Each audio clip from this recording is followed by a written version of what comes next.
Addiction thinks in circles, whereas invention thinks in spirals. Yes.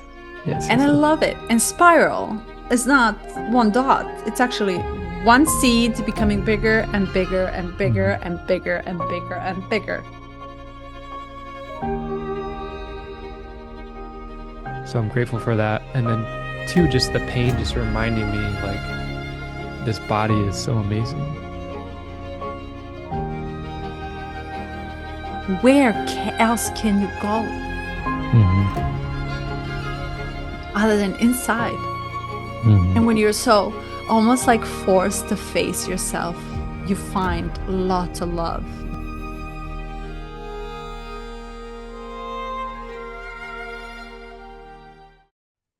Okay. Unofficial start. That started 10 minutes ago. Official. Okay. When you have the gift of style, well, it's not in your profile, but you have it, and you have some of the other gifts that give you propensity for boldness and action over kind of like perceiving and waiting, and it leads you into these, you learn by experiencing, and so you have to make these difficult mistakes and then see them as you make them, and then course correct from there, instead of, it's like the argument that someone watching a professional sporting match can do better, from their lazy boy.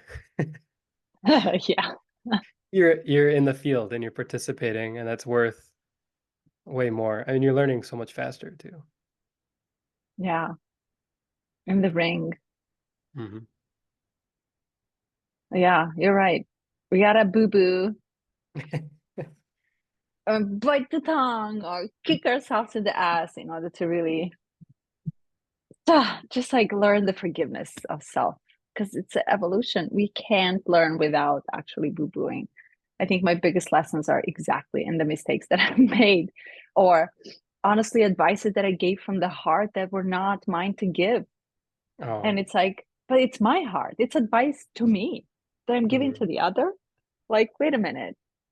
Why would I ever do that? If I love you genuinely and want to help genuinely, I'm actually going to keep quiet as much as possible.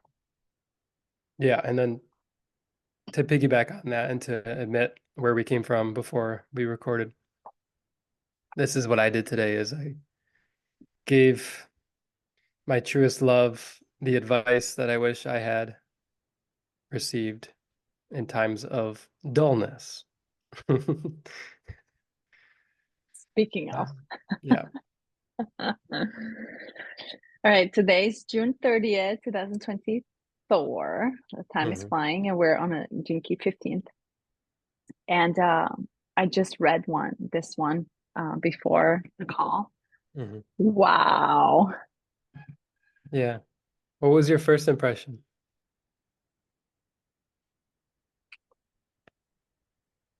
I love Dante and Shakespeare and Earth's resonance and resonance with the heart, and all of it in general. It was so present, and it had a specific texture that I was ready to receive. And as I was reading, I felt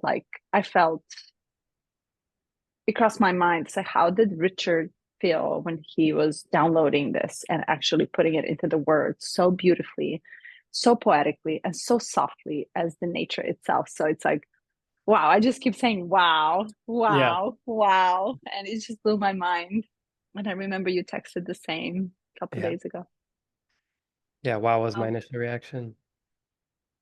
It's like when you get something and it just clicks multiple pieces together and leaves you kind of at a loss of words, which usually that happens in the cities, and this happened like throughout for 15. Do you feel the heaviness or intensity or spaciousness that each, as we go through, like very much one after another, we're almost building this like huge, massive understanding? Do you feel this, or is it only me? I think so. Yeah. Maybe is there, you're saying more spacious? Richness. Yeah, yeah. Yeah, there's quality to it that is growing. Yeah. Yeah. You feel you're evolving with it. Yeah. I remember one, two, and three kind of felt like I was trying to figure them out. And then these feel more like experiential in a way. Yeah. Yeah. It makes me proud every time I'm actually able to comprehend what he's writing. Because I remember back in the day, I would read my own in a Venus sequence. It just didn't make sense. None of it made sense. I was like, why can't I just understand this? It's like reading the classics that I'm not ready for my brain to kind of absorb. But as we go through it and we're taking our sweet, slow patience and time with it, it's like, ooh, this feels like a slow sailing, and it's just feels like sunset. It's beautiful. Mm. Rich, rich. Hmm. Okay, please go ahead, open it up. It's my Okay. honor. So it was interesting because I wasn't expecting Dante to come in, and I just wanted to highlight that here. Um, Dante, the Divine Comedy, if you haven't read it, it's this story of, I think it's been a while, so help me out. There's like a knight type figure, and he's trying to save his long lost love, right? And he's traveling through the depths of hell, and then he goes to purgatory. I've only read the first one, which is through into hell. Never read. Okay, yeah, but there's such depth to it and awareness of spiritual concepts, and thinking back, like how much of the shadows that we read about now, like Dante gave such glorious and amazing images and depictions of in the work, like um and just how cool that was, and how the hell realm is related with the shadow, and then purgatory with the gift, and then paradise or heaven with the cities. Thought that was really cool. Hmm. I'll add to that what I actually highlighted is that now I'm curious to read it. And together, Shakespeare and Dante as the classics that live centuries later and are very relatable to our times now.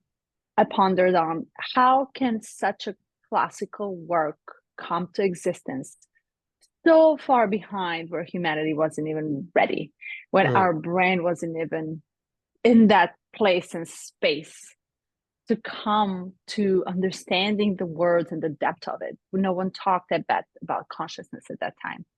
But yet, as the mysterious piece of art that has been developed centuries ago, now it's coming to awareness to the humanity. And now we get to talk about it because the concept of it makes sense, or it's felt in humans in yeah. this time. So to think of such a revolutionary art that came in the evolution of humans that were not evolved at that time, that carried over as a freaking pyramid, untouched, to be ready for 5, 6, 7, 8 centuries later to actually be comprehended by us now. So it's like I'm ready Mhm. to read it. I really want to know what it was, but I found it very interesting that such a piece has lived through all these years waiting for a moment. Yeah. Yeah, and they kind of act as stepping stones for the leaders to take hold of the ideas and move them forward. Yeah. And So, I bet you read them in school, right? In high school? yeah, I read the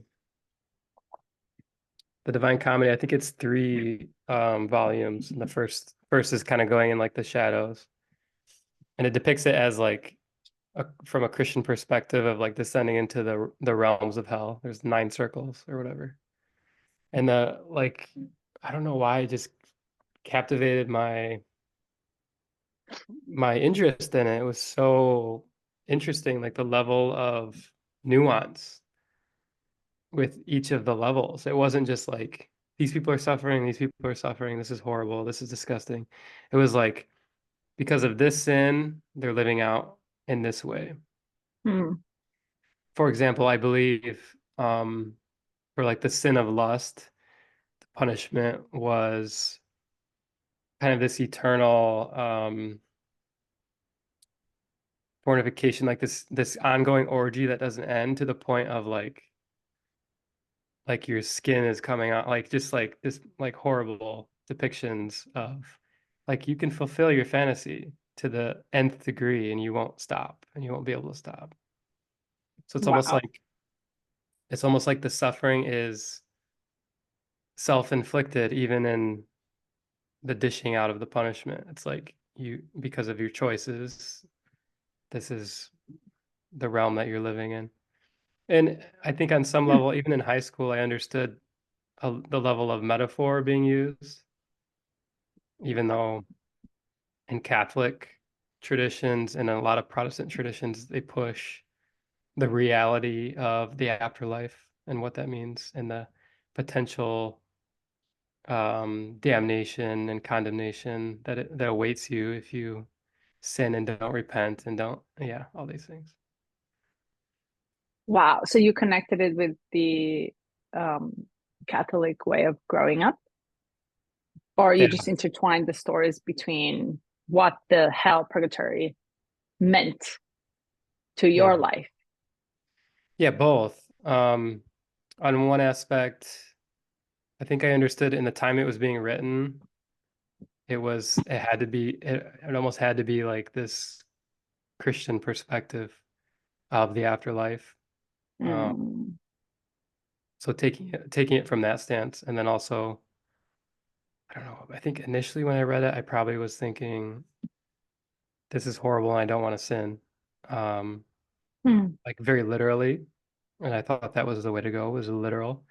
But I think even when we pretend like, we think everything is literal, there's some level of our subconscious that is like getting these clues and kind of Mm. putting puzzle pieces together and figuring it out. As I have come to know that the Bible is a very metaphorical depiction of the evolution of consciousness and the potential that is within each of us. So, Okay. If you were to have a magic wand and rewrite the entire religious system, would you use Dante for it? And Richard Rudd? but oh It's man, less scary. Like you're actually supposed to make the mistakes, not to say all the sins they were not supposed to. Never read the Bible, so I'm really yeah, speaking out of my, out of left field for it, but and feeling of it. But make it fucking fun.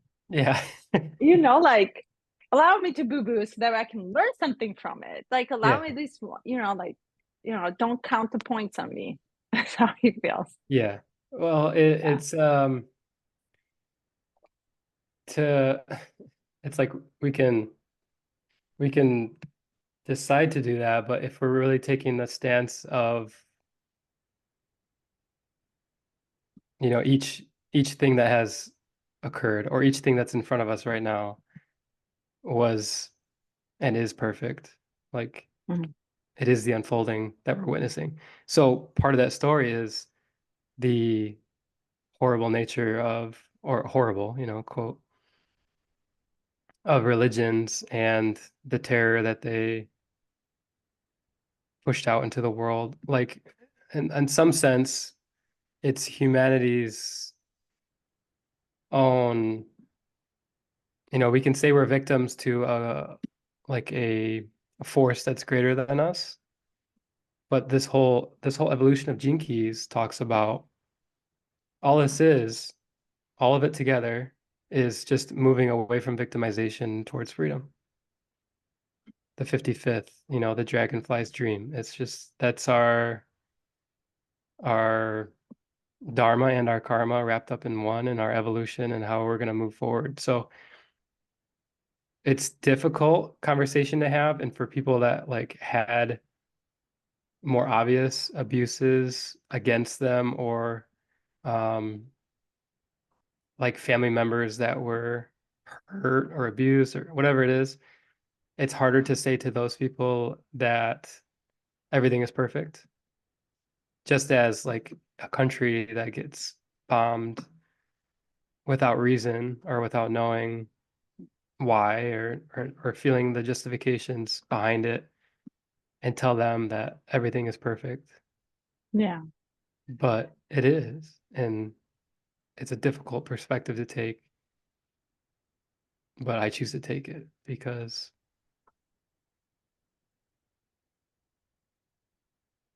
yeah, because dot dot dot. I don't know. So how I see it is that we contribute every second of our existence Mm, together on all parts and sides. And as I was reading this Jinky and I touched the CD on it with Florescence and the flowering, we we are evolving either way. yeah. And that's what makes it perfect from my standpoint. It's almost like you, no matter where and what and under what circumstances, it's just the mind that can get in the way for your suffering. But yet that awareness of it, or we can use, if we learn how to use our mind as a tool to help us get the awareness and just that center of existence, which is right now, right at this moment, then the contribution towards evolution seems to be so much bigger, and it Mm, opens up so much more of you than if you're at the high super edges of the lefts or rights or wrongs or rights or hell or heaven. yeah. Yeah, I love how he touches the awareness of it in the gift side, that creates that magnetism. So it's really interesting. Mhm. Okay. Um, I have highlighted this and gave it a little mini heart. And I'm really curious to know what you feel about this. It says, to be a human is to be a battlefield of opposing forces and frequencies, some of which pull you towards heaven, and others which try to drag you downward into hell. Mm. Question: do you, me, and all of us get to choose which way we're going to get dragged, pushed, and pulled? What do you think? Right now, right here, yes. I think it gets difficult when you zoom out and try to make sense of it from a like a bigger perspective. But if you say right now, right here, do I get to choose? It's always yes. Mm. And if you look backwards and you're staying on this level of, you're, you know, on land, you're actually on your feet right now at this time, and you look backwards, the amount of choices that you made that got you to this awareness. Did you have a choice in the past too, or not?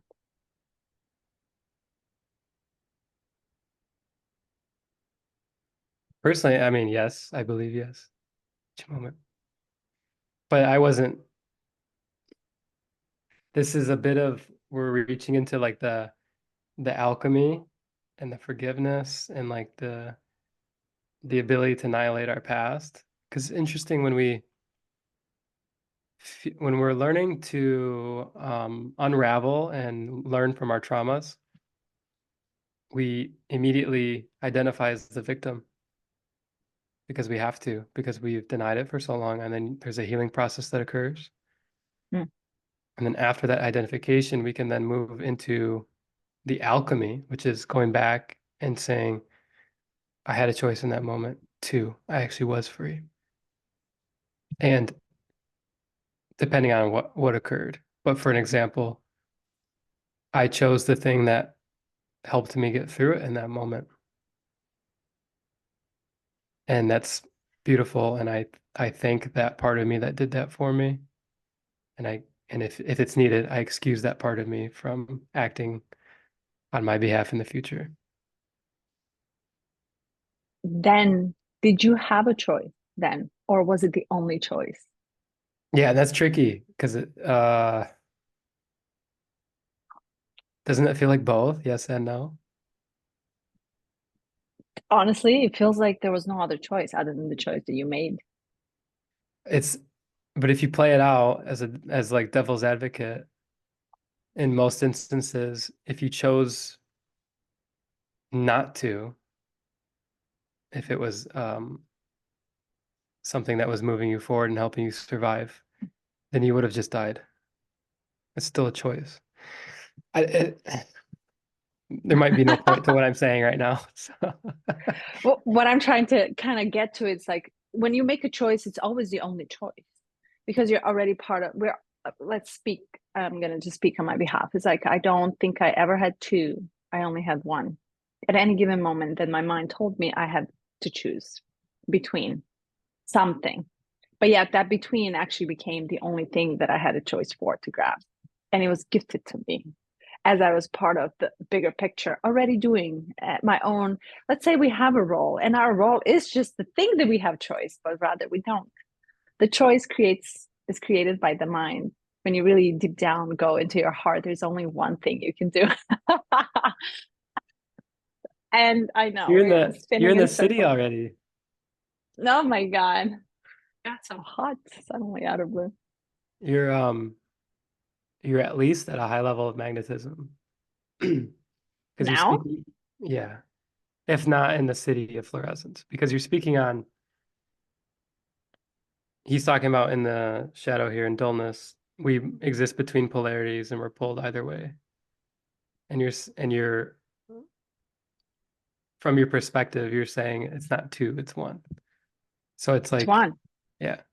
And what makes the repetition as a part of the dullness is actually the choice that you spin around to in between and repeat and repeat and repeat. That's how it feels like. So when I read it, I was like, yeah, I was in cycling back in the past. But what I was cycling is between my heart and my mind, which flipped many, many times who's right, who's wrong, who's right, who's wrong. And I was like, who do I listen? Who do I listen? Where's me? And every time I eliminated the stories, I eliminated the worries, and I tapped it back into the heart, and it was as if it was the only choice. And then when you go into the heart, you see the choices.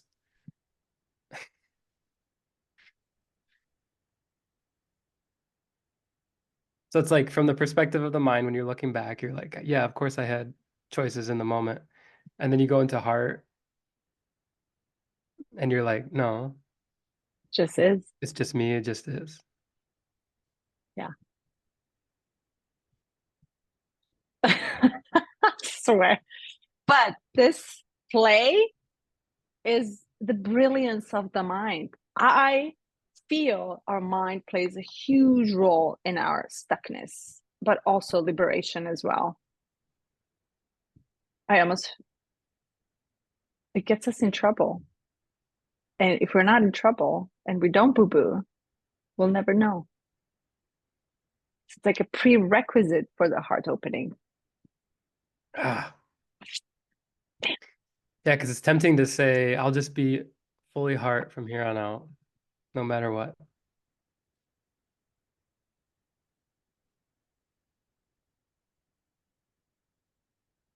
Can you just be without saying it? How does it feel? Yeah, and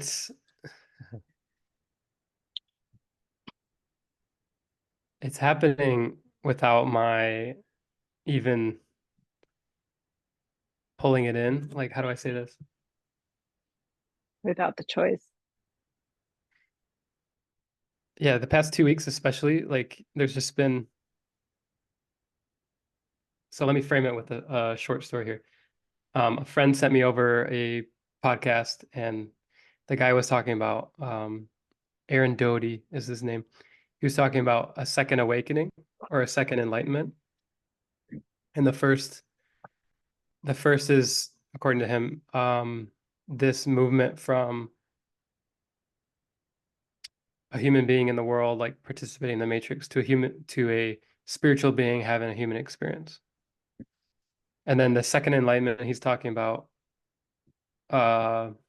vaguely pointing towards moving away from having a bunch of thoughts to kind of just existing, just being. And interesting enough, was it in here? I was just reading it. It was not, yeah, it wasn't here. It's not actually the thoughts themselves that we need to, and we're getting into the gift, obviously, but that we need to let go of, not just the thoughts, but the identification with the thoughts. And it's interesting, this has been happening on its own the past couple of weeks. Like I kind of feel like less like the man behind the controls of my own like body and my own mind and my own heart and my own conversations. Like it's just things are just happening more easily and on their own. And yeah. So, story to your story. I think you're gonna love this. So I heard of, have you heard of morphic resonance or Yeah. morphogenetic field? Mm-hmm.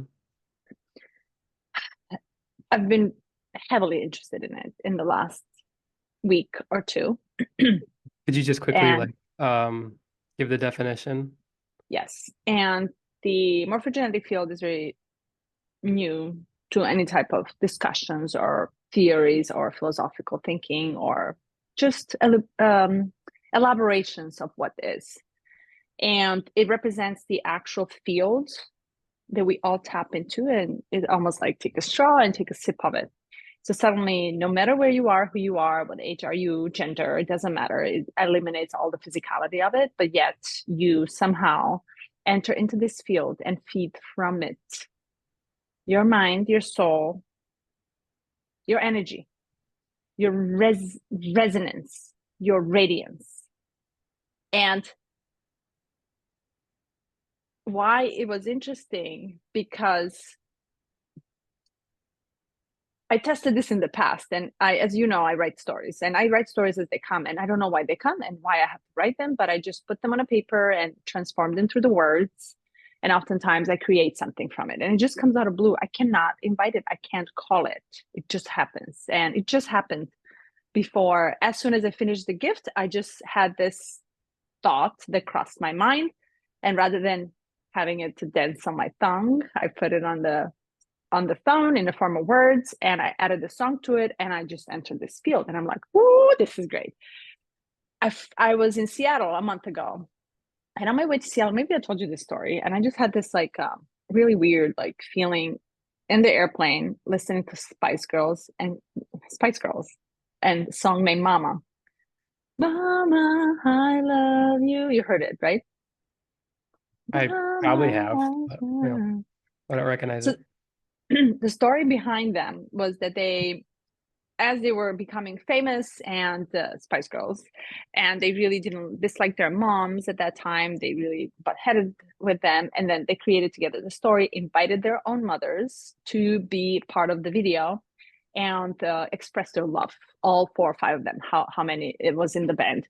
But the song had a really this harmonious like tonality and voice that was very just like very much like falling into a already existing frequency in the morphogenetic field that I felt. And I was like, I need to write about my mother.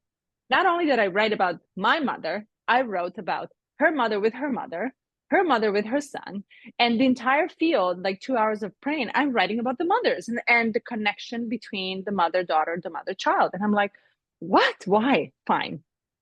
And I end up on the workshop, and on the workshop usually we have a theme that just like permeates throughout the entire 4-day 5-day training or workshop, and we wonder which one will it be. And these are women that I've never met before, people in general. It was 50-60 of us in the classroom, and 4 of them came with their daughters, aka mothers with daughters. And as she grouped us in a separate field, she started speaking, oh, my mother, and this is my mother. And then if we have more mothers in the room, stand up mothers, an entire 4-day workshop was all about the mothers. And I was like, this is mind blowing. Where and how did I know? I am not I don't predict what's going to happen. I don't have a voice speaking behind me. I don't have, voyance, any type of voyance. It just comes. And I got the answer. It is morphogenetic field. And it's when we tap into that resonance that we all suddenly, not all, but some of us, how he explained it in the CD, you don't know who is going to be affected. You don't know where it's going to come from. When suddenly you just start to think alike like other people, and you're feeding off of this field that is so enriching, and it's just giving you your evolution and what you need to know for it. And you never know why. It just happens, and it comes in the forms of just wave, and it changes your chemistry. It changes who you are fundamentally. So imagine if this is consistently happening for every single living species here on the planet Earth. We are automatically already gifted this way of feeding a little bit. 100 here, 100 here, 100 here. You do this, you do this. And this is how I see the gifts in the 64 keys. It's like, not everybody's role is the same. It's not supposed to. But some of us have the same exact thing happening at the same time. The only difference is how aware you are of what is happening, and how aware and open you are based on your previous lessons learned and welcome boo-boos that you learned from, how aware you are to actually open your heart and receive what is there to be gifted for you. Mm. Whew. Wow. So you don't believe you have any clairvoyant or clairaudient or anything? I don't want to even name it. It's something. I don't think I'm any special than anybody else. I think we're all very special. I'm just very open, and I'm very aware when these things come, and I want to play with them. I dare to play with them. And because I really don't have a choice, I don't want to have a choice. I want it to come, hit me, blast me fucking open. And all I have to do is just write it down. It's that easy. Well, You want to try something? yeah, Have you ever done this? no. Okay, do it right now. What is the friction feel like? What does the space on your skin feel like? Am I getting visuals, or am I getting actual tactile Yeah, what comes feeling? up?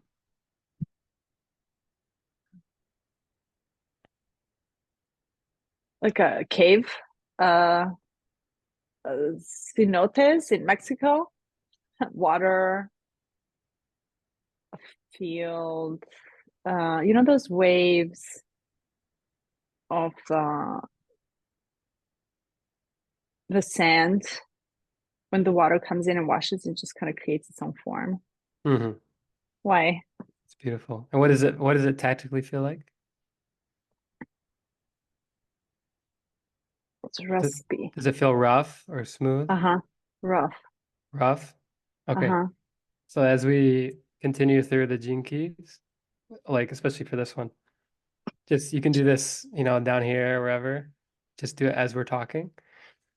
And you should feel on certain things that you're saying or certain topics, or depending on what I'm saying, what you're hearing, that there will be a change in like the quality of tactile sensation, where you'll feel rough or smooth.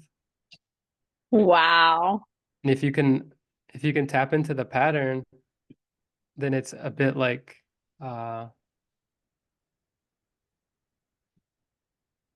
yeah, it's interesting. Oh gosh.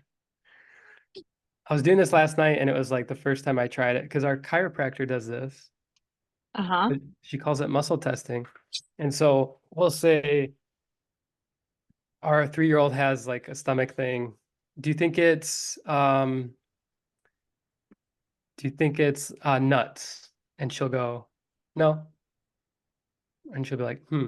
And she'll keep doing it. And then she'll identify, like, it's probably this, as she's like touching him. And I think it's kind of like, as I was doing this last night, it felt like two magnets, like two positive magnets, like when you're trying to push them together and they kind of go like they go around each other, Mm. you can never really touch them together. If you're feeling the space in between the atoms or inside the atoms, and when it's smooth, it's like the morphic resonance. If I'm putting words to it, who knows what it is, but it kind of feels like the morphic resonance, you're like aligning to it. Mm. But Wow. if you're speaking something that might not be truthful or isn't quite accurate, then it's like rough sensation. Mm. It's very I'll interesting. try. Thanks for sharing. Whew. Are we ready to start? Well, we're Oh in my it. God. We're in it. Um, so I'll piggyback on that. This hit me today because I had the personal experience. Two humans going through identical experiences can literally taste two entirely different worlds. One can be in heaven and the other in hell. Not only that, your attitude affects your life's events, which is the first great law of magic. Experience mirrors attitude. Attitude is, in fact, one of the great mysteries of life because its source is indefinable. And as I was trying to define what this thing is that we're experiencing, it's like, just, Eric, just let it go. Let's not identify. Yeah. You may think it is the way you think, but it is not your mind, even though it operates through your thinking. You may think it is your unconscious, but it operates underneath even the deepest levels of your psychology and physiology. In short, your attitude denotes how consciousness is using your awareness at any given moment. It is the membrane that links the microcosm to the macrocosm, and it is how DNA programs and is programmed by the environment. I love that he used the word membrane here, or that he was downloaded this word membrane to denote the experience of attitude and what happens to us or our experiences. It's so it's so profound, like this shift. And two, zooming out, it reflects the ability to be in the shadow state in one instant and immediately switch into the city the next instant.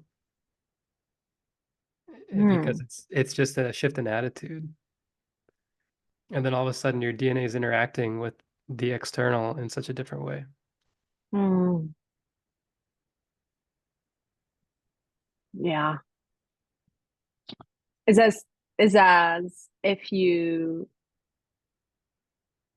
are a membrane looking towards the nucleus versus looking towards the expansion.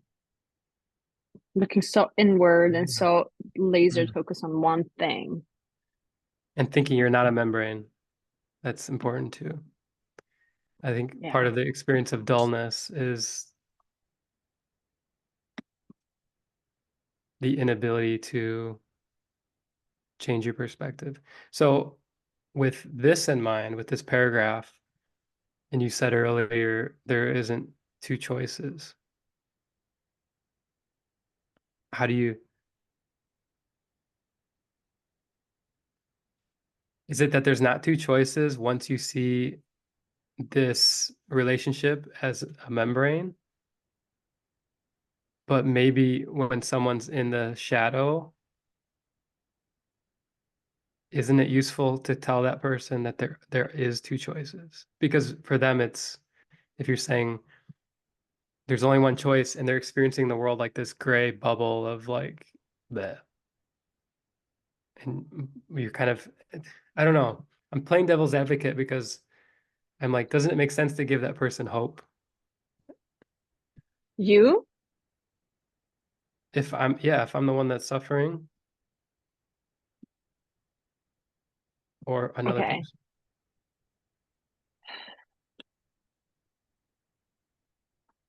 This is how I feel. And whenever I have, whenever I turn on my mind to intellectualize, define everything, I fucking always get in trouble for it. Meaning, My entire being, so everything in me, within and out, suffers. Every fucking thing. Because there are endless stories of why I should do specific things a certain way. There's order, there's structure, there's everything that is scaring me, actually. And I have to defend, I have to fight for it, I have to accept it, must, do, shall, I have to, all of it comes. Because it makes me think there is a solution. And if I think there's a solution, I'm going to go get it. And no matter what, I'm going to go get the solution because I want it and I want to feel in ease. And when I get caught into this like whirlwind of this, like electric, like zooing in my head, I really cannot see anything else.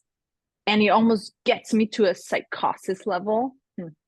Harsh word used, but literally pulls up my energy so up high that I feel exhausted. I feel I'm wasting so much of self towards something that is just going outwards. And I lose it. I lose all senses. I lose all of me. It just goes away and it kind of sucks me out because it has its own story. And the only agenda it is to really try really hard to tell me what to do. And it has no fucking idea how to tell me. So I become aware of this layers in me, and I don't know, are they shadows that live above and then my self gift lives here? I don't know which way it's reversing or it's going. But one thing I know, if I drop into the thing and through these practicums that I'm going through the schooling, I have this saying and I always say, can you allow your mind to go outside and just have a coffee for a second? To have a coffee, and if he smokes, let it take a cigarette. That's all it takes. 10 minutes while you drop into your heart. The exact moment, Eric, in the heart, I want nothing to change. Nothing. I just want to be in. And if it hurts, I really want it to hurt. It wants to hurt. If it's spaceless, he wants to feel the space or spacelessness or timelessness or excited or potential or dreamy or fairy tale. It just has its own like vibrancy and just feels like, ooh, I want to bath in it. We touch base. I don't know, was it? I think one of the gene keys is the daydreaming as a shadow. I can't wait to get to that one. I think it's later on in it. But I'm like, is this really daydreaming or is it really just like the frequency that I tap into only in my heart that actually slows my entire metabolism down? And I'm actually slowing down to the point where I can breathe, I can reset, I can down regulate.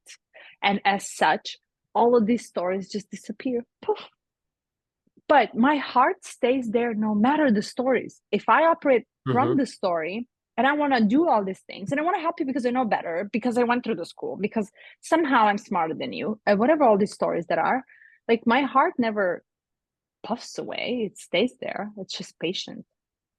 But if I flip the coin and I go into it and I just eliminate the stories as really, like, I don't do this very successfully every time. I just do it when I'm aware of it.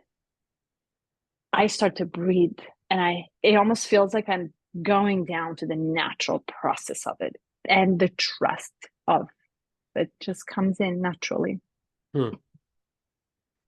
Right? So in that state, I don't want to change anything and anyone at all. I don't want to change me at that moment. I just want to be. I don't want to change. If I feel sad, if I feel agitated or angry, I want to just experience it. And it comes with such an acceptance if I'm operating from the heart. But to take the mind off of it, that's the fucking awareness. And it's like, oh, wait a minute. I'm actually operating because I have this anxiety. I am under the stress. I am operating under the fear.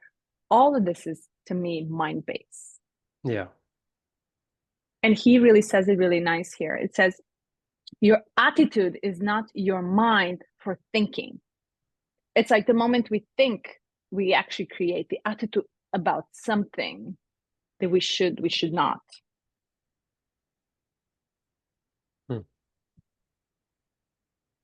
Yeah, it's tricky. I think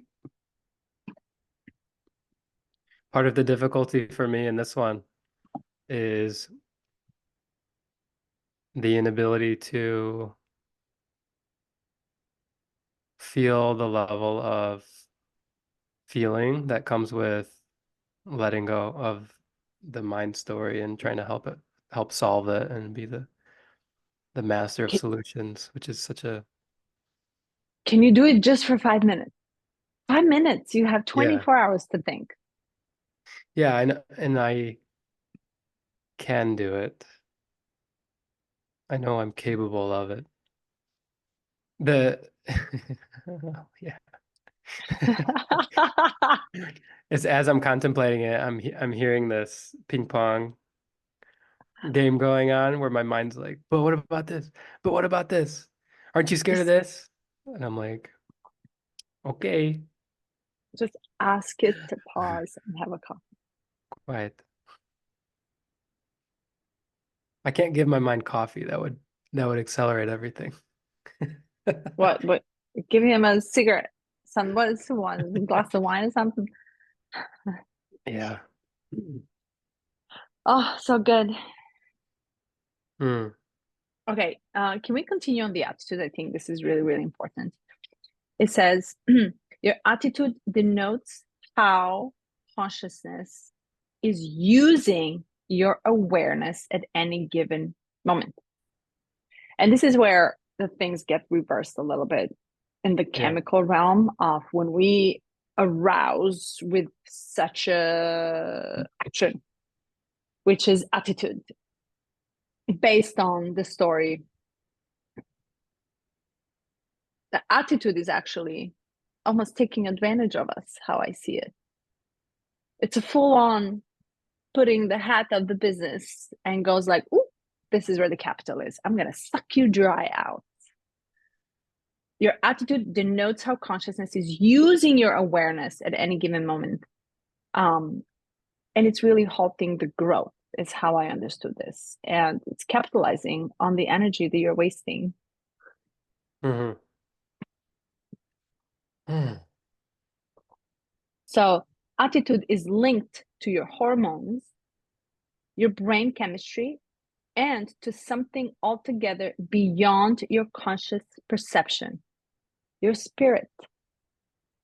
So, in short, whenever we operate with a roused attitude like that we think we know, it's depleting our spirit.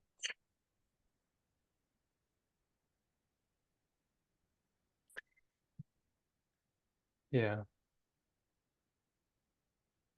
And even what's coming up now with like hormones and hearing that word, I'm thinking about male and female hormones and how different they can be, or just hormones in general for each person. And brain chemistry is obviously related to hormones. So even with those things, I want to let's make categories, let's define, let's create like a framework and offer solution. And then he says your spirit, and then it reminds me, well, it's like I can maybe detect hormones, brain chemistry, and try to solve it. But with spirit, for me to come and tell someone that their spirit is in the wrong, it's not possible. But is it really about us telling someone or us telling ourselves?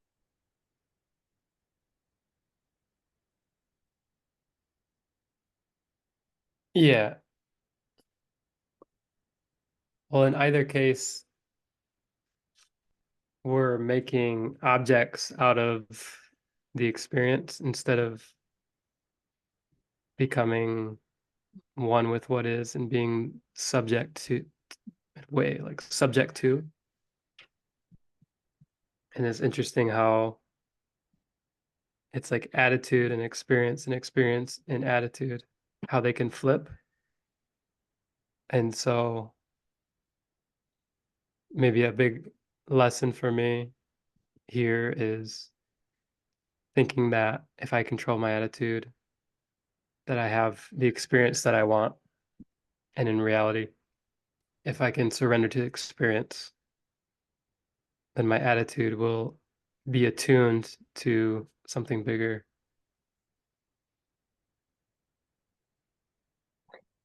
How does that It's, feel in your heart? yeah, it feels hmm,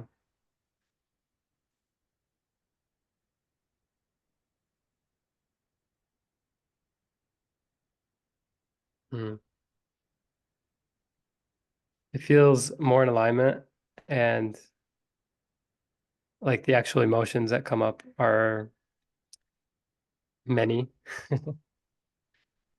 Just in general, like just more emotion than thinking. Do you have a choice?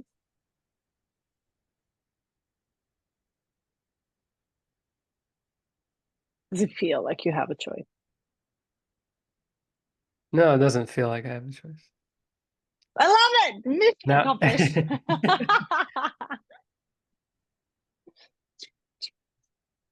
It's not that I changed anything.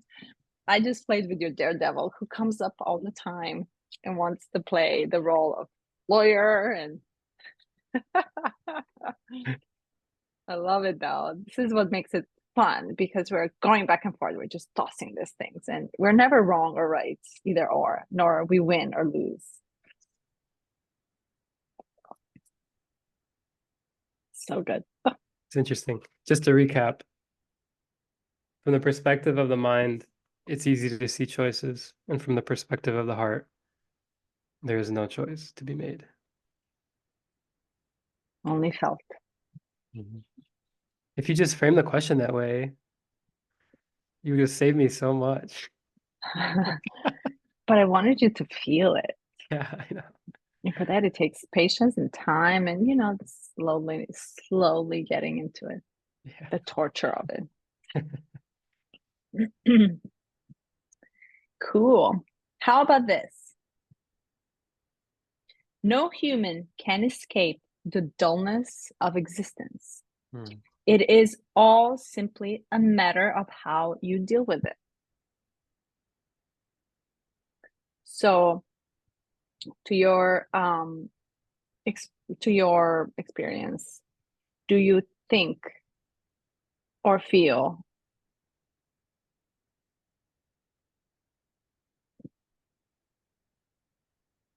that it's easier to tell? It is all simply a matter of how you deal with it. Is it easy to come to awareness of how you're actually dealing with the dullness when it happens?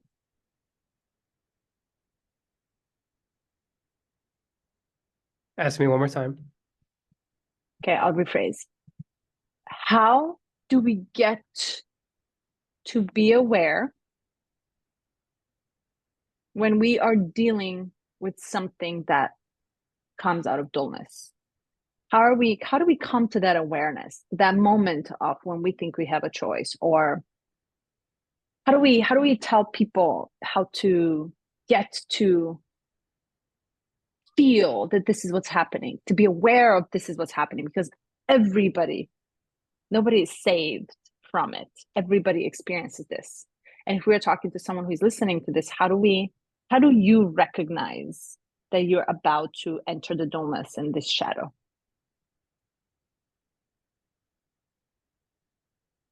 How do you deal with Oh, it?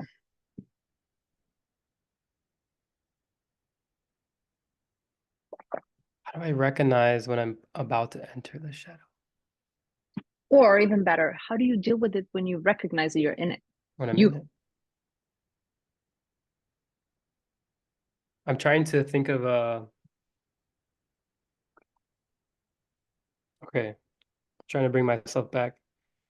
We just came out of here in Hawaii, we just came out of rainy season, and it felt extended. It felt like 2 months longer than last year. So it was like gray and rainy all the time. And I would like make plans like we're gonna go to the beach, we're gonna do this, and then it would just be that. And so I was feeling this, and this is more of like an external and not really an internal experience. But recognizing that I was in it, I just took a moment and I went outside in our covered patio area and I just looked into the dullness and I looked at the trees.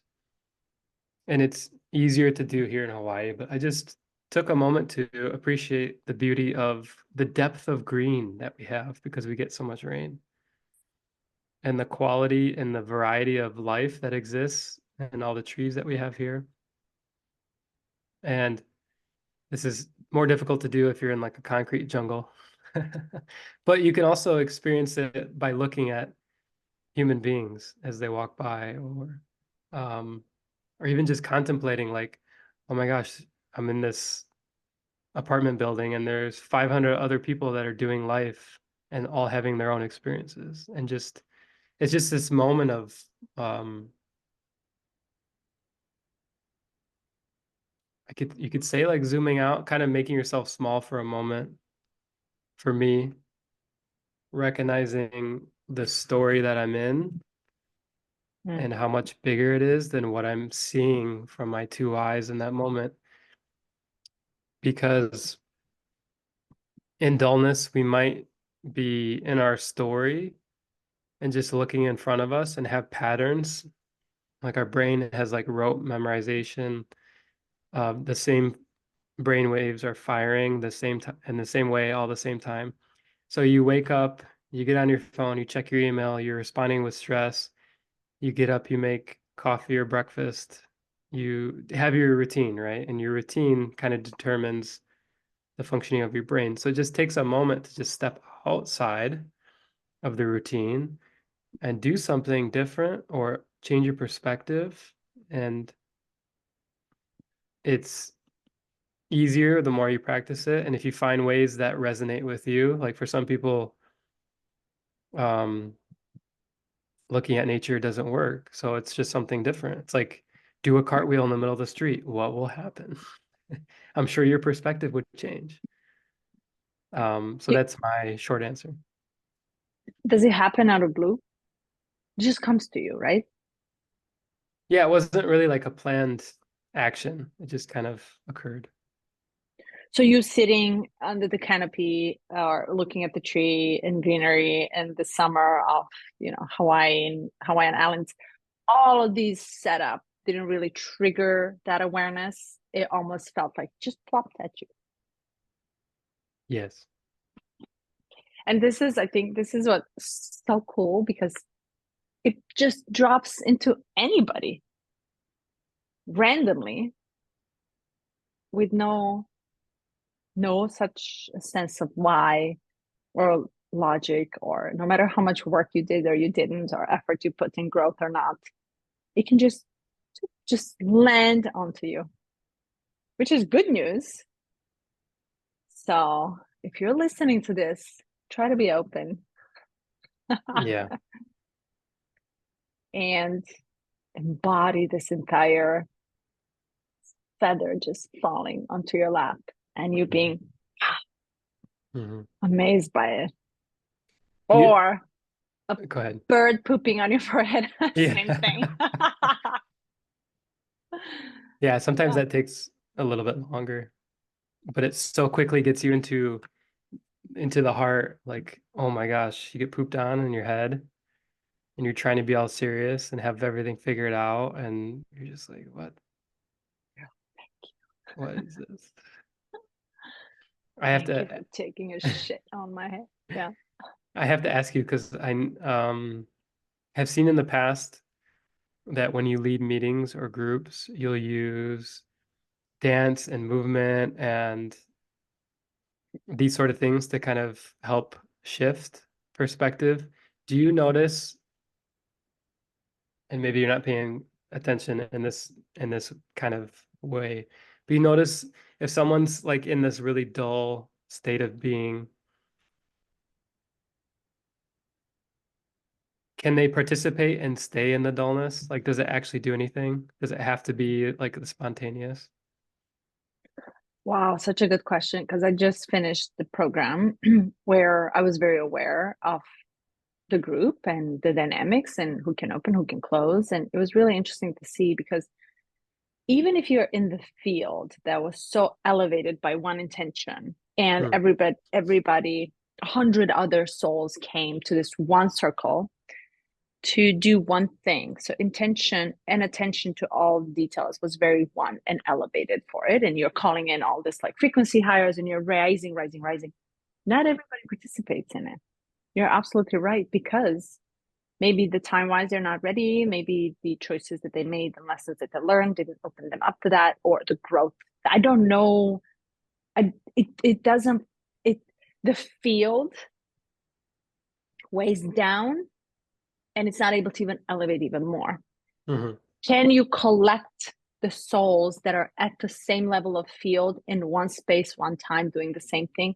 I don't think so.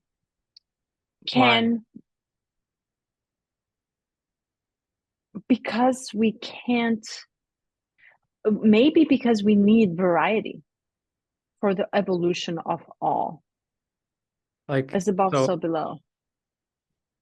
I imagine, so this is a workshop you did. I imagine like a filtering mechanism where you self-filter, like every hour you say, you give an opportunity for people that want to be done, that they can be done, they can walk out. You're in it, you're participating, you're doing the practice, and you're actually in it on your own.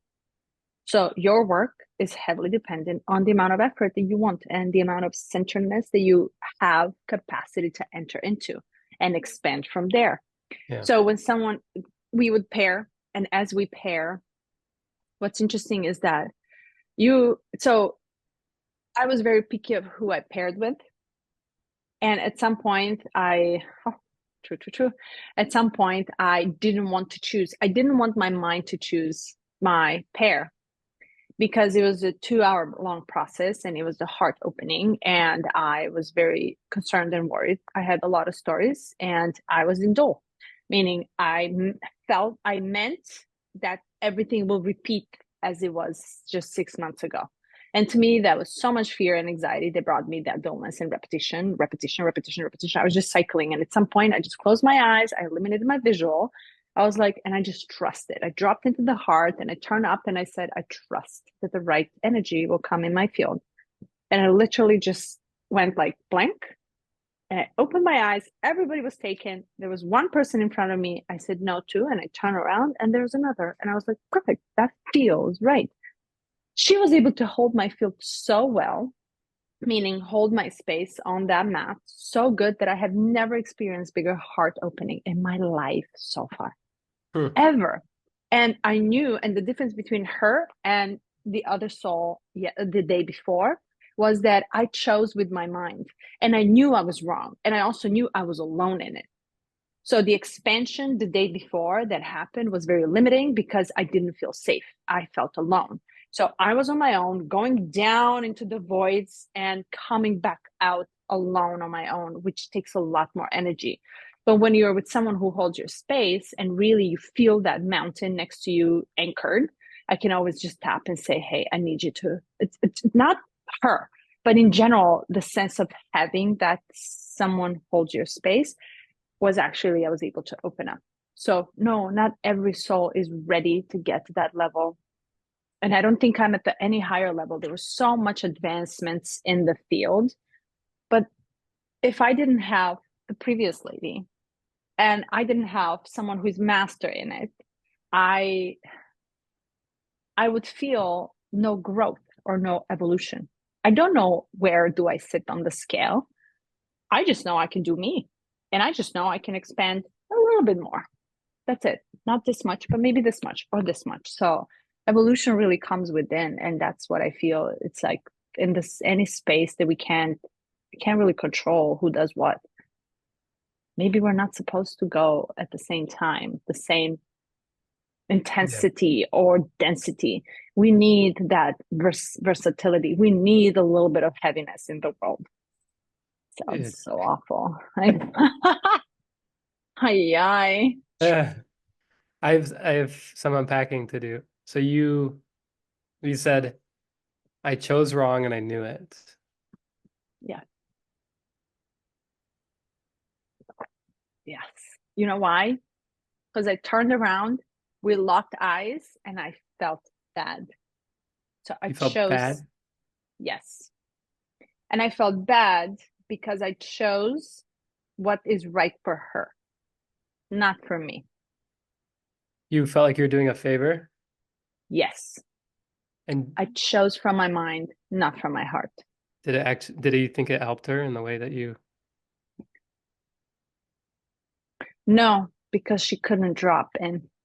because you weren't able to?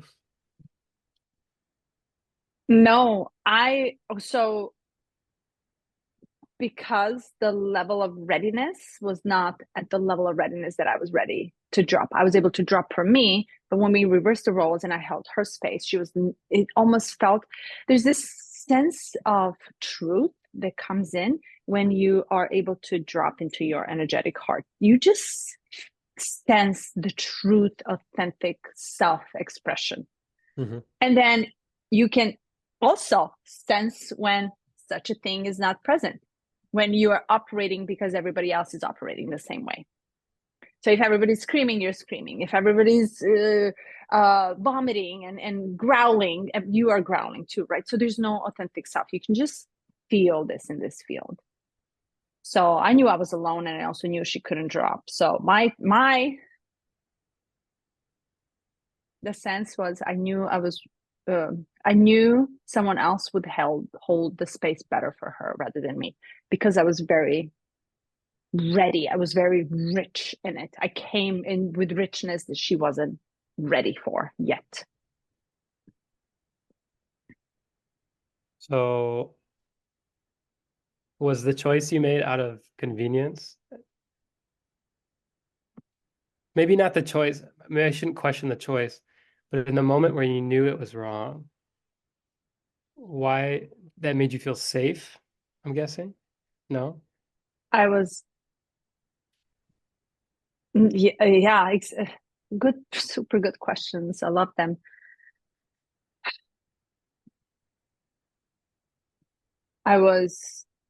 I had sympathy for it, meaning I had a sympathy for her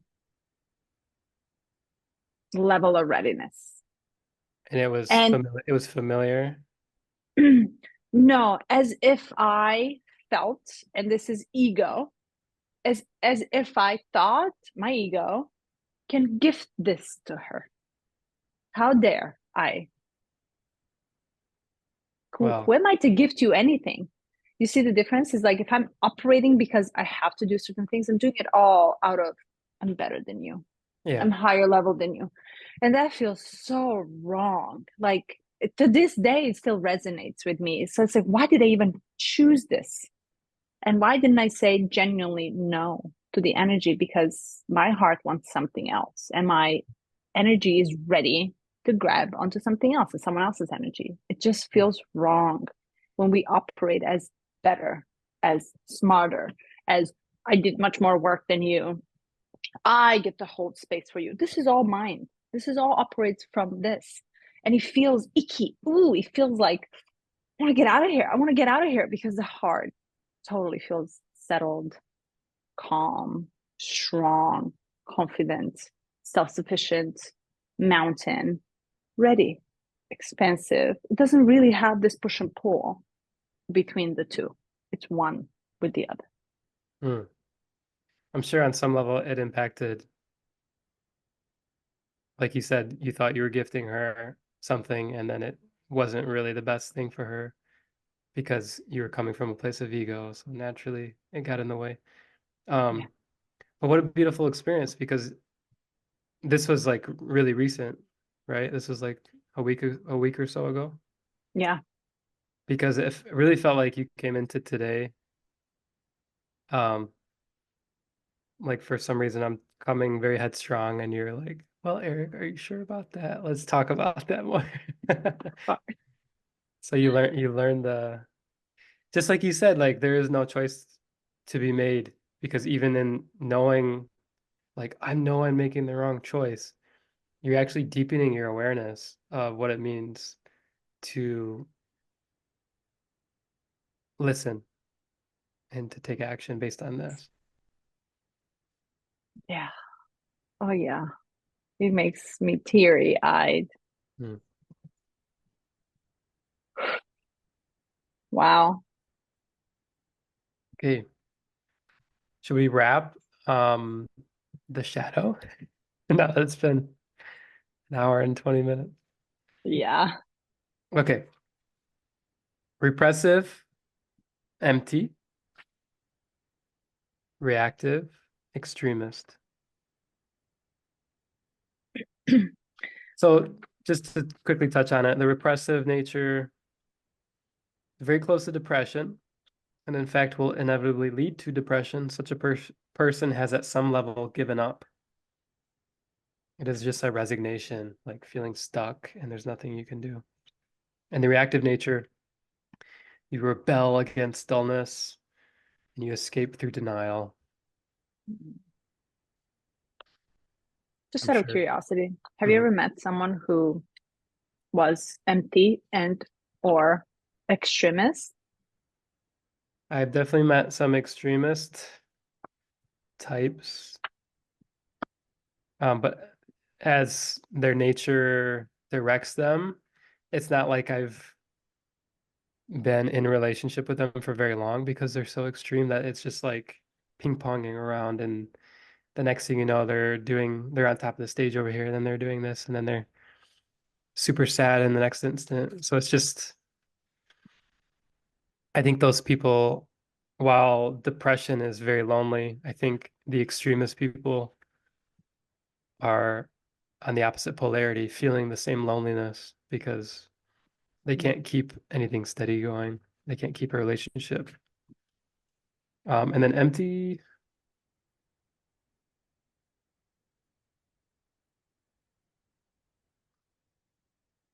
uh,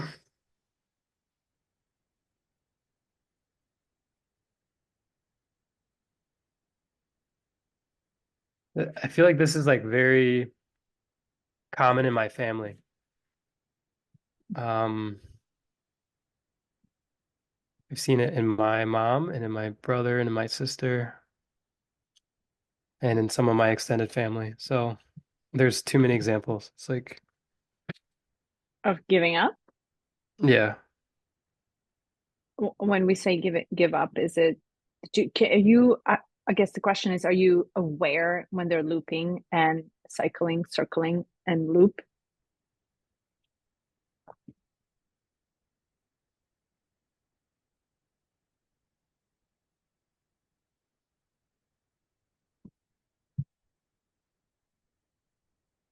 Well, the the looping feels like there's still some hope. Like they're still participating and then coming back down. It's truly like there's a clear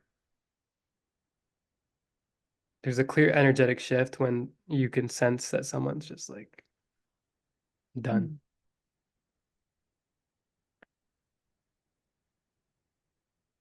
Yeah. How about for you?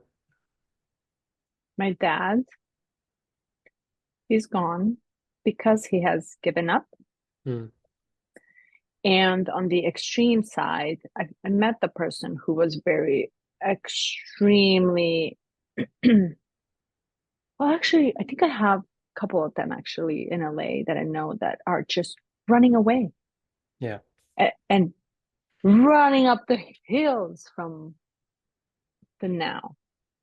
Go, go, go, go, go, go, go, go, go. And it's like, oh my God, when chill for a second, like Hmm. next, next, next, next, next, next. And when do you have time to feel? When do you have time to think? And these such extreme energies on the opposites are very, they feel like you lose your battery within 5 minutes. Bam, it's gone. It's like it, it's very, they're very strong and very very very depleting.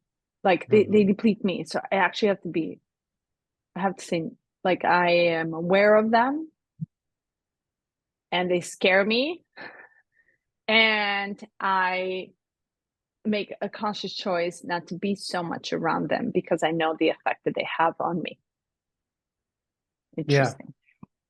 Yeah, and I resonate with that. And for me, I think because the emptiness is so personal, because it's been manifested in my family like so many times, and even for Mm, myself, in different stages of my life, that because I've like pulled myself out of that, well, or been pulled, um, that when I sense it or feel it, it's like it's such a deep wound that it like sends me into an extremist reaction around that behavior. Like I just get like manic and wanting to solve everything, or wanting to like distract with everything, or wanting to chase this thing like for them, around them, like giving them some, like I'm like, let's get away from here as far as we can, yeah. because that state is so scary to see and witness and feel. Like it's just like it's a bit like a black hole, like the emptiness for me when I'm around it. Mm. Is it because you know how he feels? Yeah, I know how it feels, and I don't think I'm that far. I don't think I'm like that much better. I think I'm actually like very close to going in the black hole as well. So that's why I'm like, let's get it away. Mm. Let's remove it. Let's go away from it.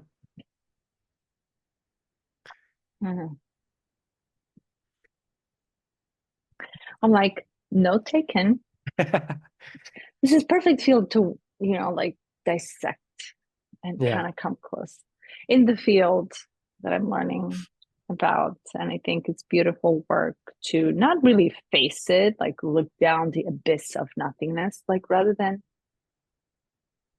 well, we'll talk about this next time.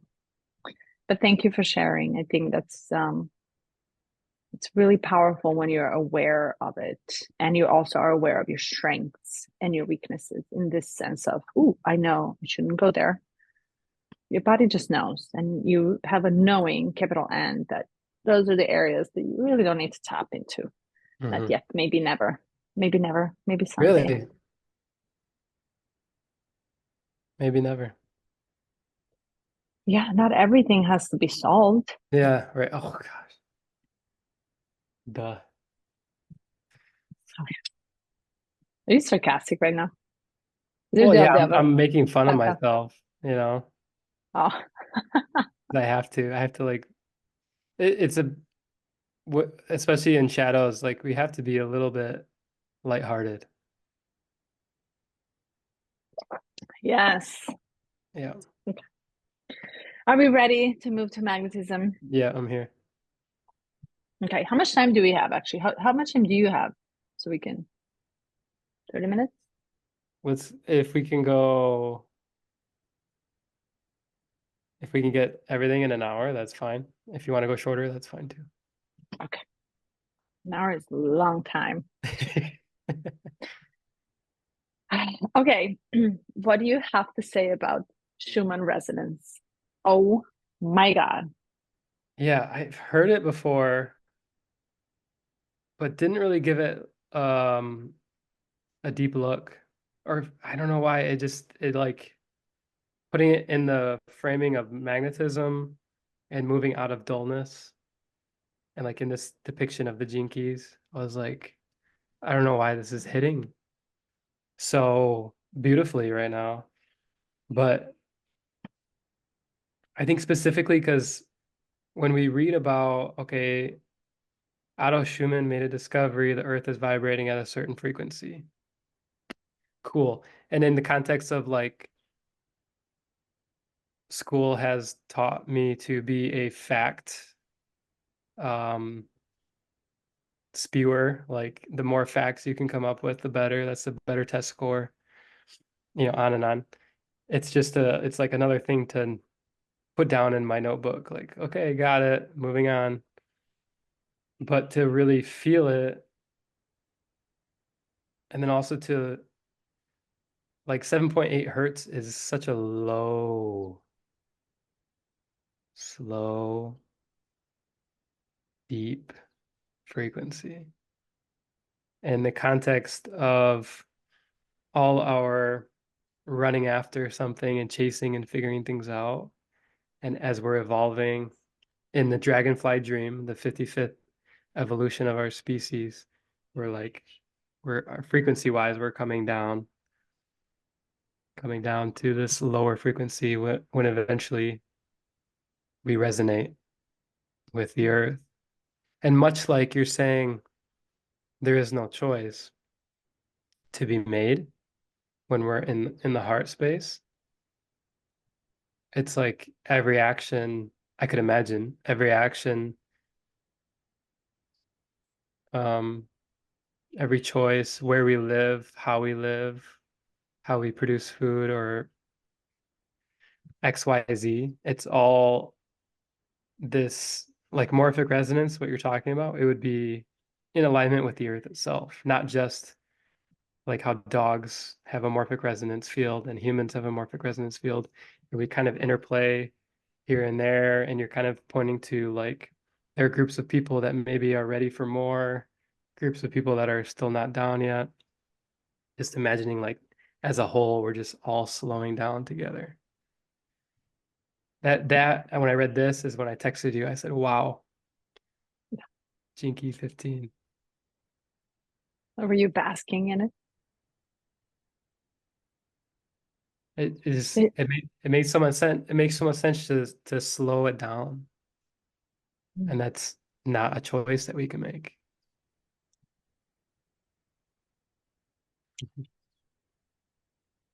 It made me feel safe, Right. and it made me feel trust in the overall states of being of overall Christ consciousness, or I don't even know how to say it, like cosmic cosmos and evolution and existence and everything that there is. It made me trust it even more, because in the hands of whatever and whoever and wherever, we're held so safe.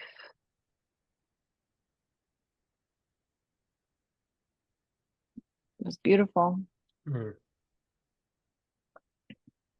It was really beautiful, and everything that we're really trying really hard how to do based on the mind and the thought is just giving us this ease, which is disturbance of this natural frequency that we're coming down anyway towards. So it made me think like, fucking chill. Fucking chill for a second. Slow your breath down. Move slowly. Open your eyes and close them in a slow motion. Like, try to stretch you're eating. Enjoy the food you're cooking, how you try. It was just like, wow. And already in it. But logistics of life come in and I have to do this. And I'm like, oh, I already feel hyped. But not hyped on energy. I feel musts, shoulds, coulds, woulds, future, past, like totally not in the present, totally not here, totally not slowing down, totally not resonating. So it's very easy to pop out of the bubble, and really it's very hard to make an effort to actually slow down. Yeah.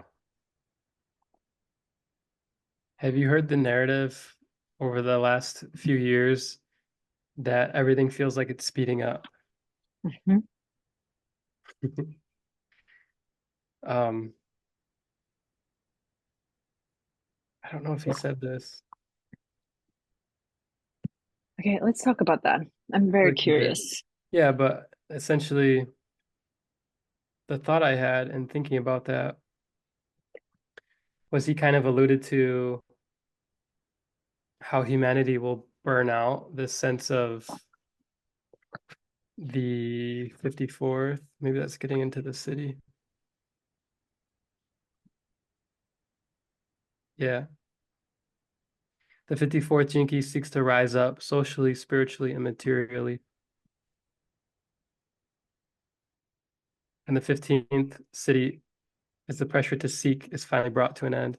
So it's like that pressure to seek, to me, like the feeling that everyone has of like everything speeding up, like there's so much less time.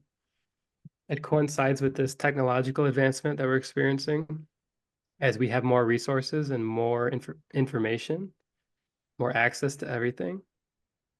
It's like we've, in a sense, we've accepted we can make our lives easier with this technology, but as a byproduct, we are removing the spaciousness,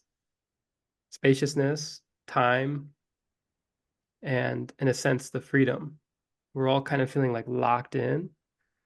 And that's that the should and the have to and the musts that are coming up.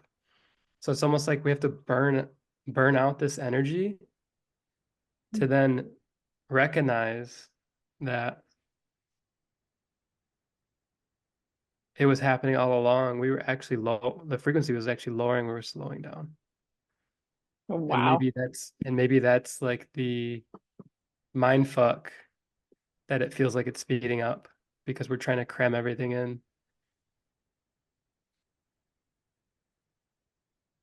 I love the paradoxes like this. Mm-hmm. It's a mind trickery. It's a masterpiece of a mind trickery. And as you race together with your mind to reach the speed that it's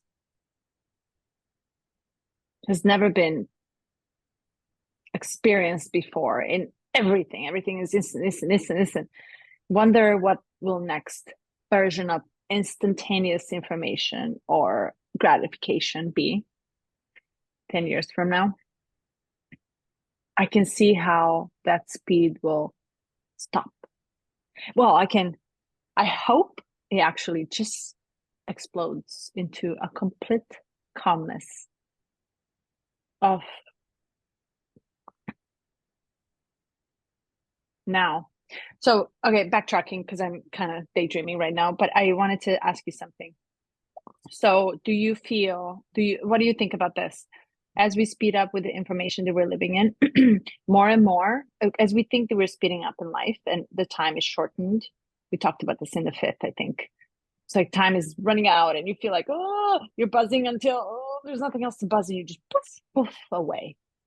As we think that we're speeding up, do you think or feel that we're actually forced to get into our bodies more of resourcing inward? Do you think this external speed, we're headed somewhere out there at the edge of the universe, is actually what is actually happening is turning us inwards, where you cannot even catch the breath out there anymore, and there's no other choice than coming back to you and your body and resourcing within? Mm-hmm. Yes. Yeah, and it feels like part of the paradox. Do you think people are aware that this is what's happening within? No, no, not the majority. I think Do you that's think, why that narrative still exists. can you find yourself actually coming within and being like, there's nothing else I can do out there. I actually have to come and find it within. All the time. And I still have moments of like wanting to fill it with something. And it's like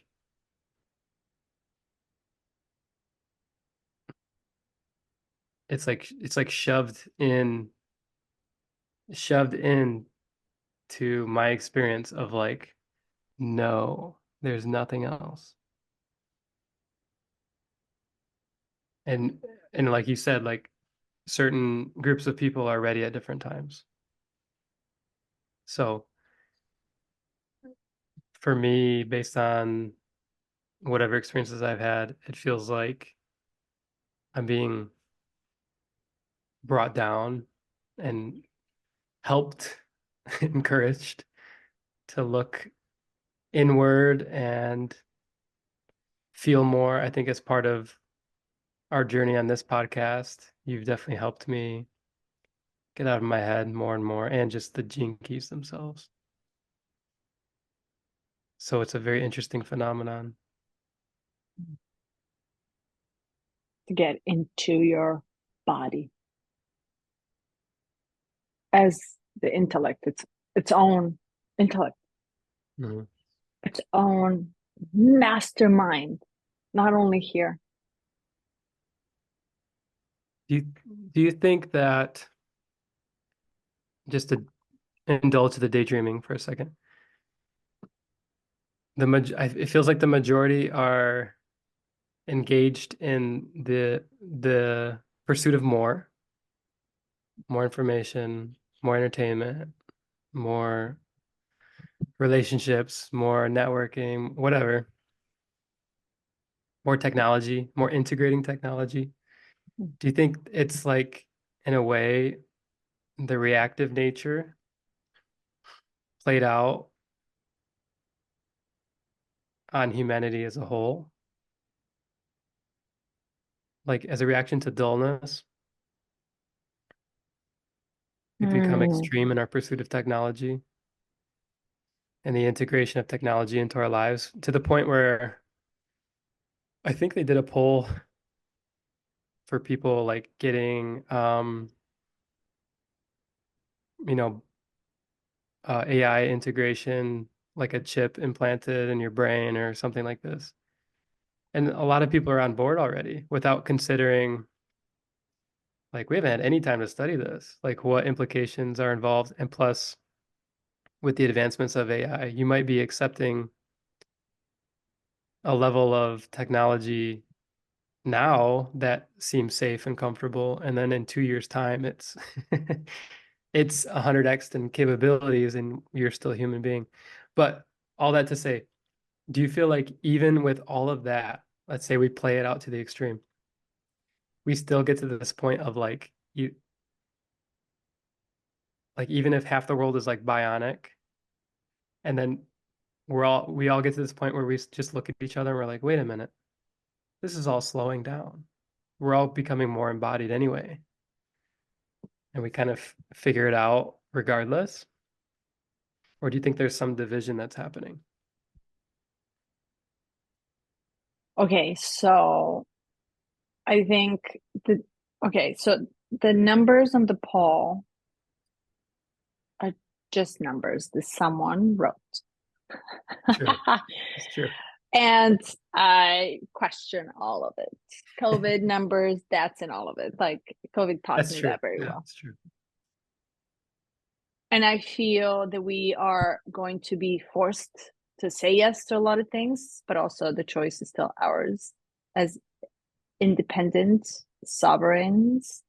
And I feel like authority that I'm seeing in the people's work, like I'm seeing random communities, right? So random, disconnected, completely, very separated circles of astrology, yoga, gym, bodybuilding, the women's work, empowerment, all these different. Somehow, everybody knows to come right back in and go like, no, but this is what Yeah. I want and Mhm. I feel. And to me, that means that the field is already elevating, and everybody, even though they're not saying it because they can't publicly state a lot of things, because we are publicly scrutinized through the same technology. I'll give you the example. There is this like new app independently uh, published by book authors. It's called Substack.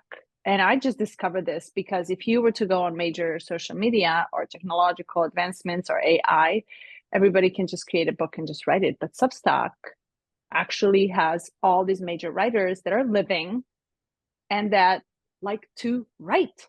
And Mhm. this writing comes from the field of that's their gift that they're gifted here to express. So I think in the backhand of whatever that we see, feel, and hear, I mean, see and hear, that it's forced upon us. In the backhand, there's a huge, massive layer of total change that we don't really hear or see, Mhm. but yet it's there. How it almost feels that I am not the same as last year. But Eric, I don't think this is only my work. I think I'm part of something much bigger Mhm. already. And it's like I can see the difference. You and I started 15 keys ago, which is 6 months ago, 7 months ago. You and I are not the same people. I Mhm. watch our videos sometimes and I'm like, wow, I don't even remember saying that. I can see the difference. I can feel the difference because I want to speak from this, and nothing will stop me. Even though you can take every single material thing that it's so easy, instantaneous from my life, take it all. This is what stays. I still have a choice. Mm. Hey, the self-trap of actually having a choice or choosing to not have choice when it comes from the heart. Yeah. Yeah. And you said when we talked about Schumann resonance that it made you feel safe in this element of trust. And my core wound is related to not trusting that the universe has my back. I think a lot of people share that. And it's not been until I think this year where I've like acknowledged it, faced it, and then said, well, what does that look like? Oh, that's really sad.